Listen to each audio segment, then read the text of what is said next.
জানেন ইতিপূর্বে মে মাসের 12 তারিখে এনবিআরকে বিলুপ্তি করে একটি অর্ডিন্যান্স জারি করা হয়েছিল এবং তাৎক্ষণিক আমরা এই অর্ডিন্যান্সটাকে যেই অর্ডিন্যান্সটা করা হয়েছিল সেটাকে চ্যালেঞ্জ করে আমরা একটা রিট পিটিশন ফাইল করেছিলাম।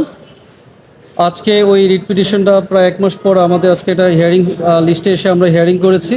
গভর্নমেন্টের পক্ষে ছিলেন আমাদের অ্যাটর্নি মহোদয় স্যার ছিলেন, আমি ছিলাম পিটিশনার হিসেবে নিজেই ছিলাম।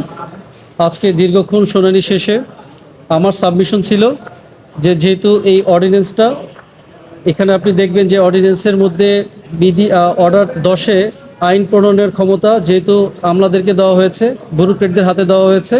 সুতরাং এই বাংলাদেশের অন্য কোনো আইনে কোথাও বিধি প্রণয়নের ক্ষমতা লেজিসলেটিভ পাওয়ার কোনো আইনে ব্যুরোক্রেটদের হাতে দেওয়া হয়নি। শুধু এই আইনেই ব্যুরোক্রেটদের হাতে, আমলাদের হাতে বিধি প্রণয়নের ক্ষমতা, আইন প্রণয়নের ক্ষমতা দিয়ে দেওয়া হয়েছিল, যাতে এই বিষয়টা আমরা কোর্টে নলেজে নিয়ে আসলাম।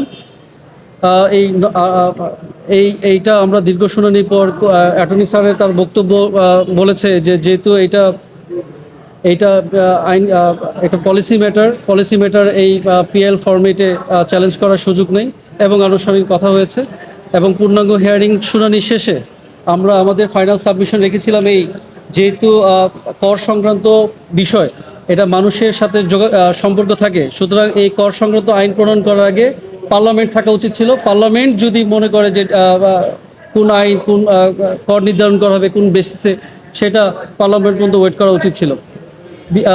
পূর্ণাঙ্গ শুনানি শেষে কোর্ট আজকে আমাদের পয়েন্ট অফ ভিউ যখন দেখলাম যে কোর্ট আসলে রুল ইস্যু করার মতো আমাদের সাবমিশনে হয়তো অনেক গ্যাপ ছিল, তারপর আমরা আমাদের পূর্বের দাখিলীয় পিটিশনটা আমরা নট প্লেস করে নিয়েছি।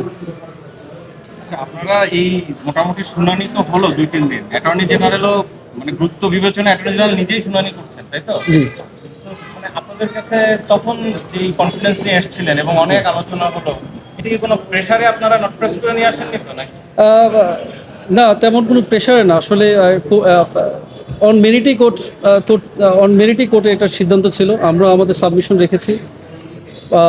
এই তো মানে পিটিশনার হিসাবে আপনি এখন এটা যৌক্তিক মনে করছেন যে এটা আসলে পলিসি না, আমার কাছে তাই মনে হচ্ছে না। এটা পলিসি মেটার না, আইন কখনো পলিসি হয় না। আইন যখন আইন হয়ে যায়, যখন কোনো আইন মানুষের মৌলিক অধিকারের সাথে, সংবিধানের সাথে সাংঘর্ষিক হয়, তখন ওই আইনটা চ্যালেঞ্জ করার ইখতিয়ার সবারই থাকে, আপনার আমার সবারই থাকে।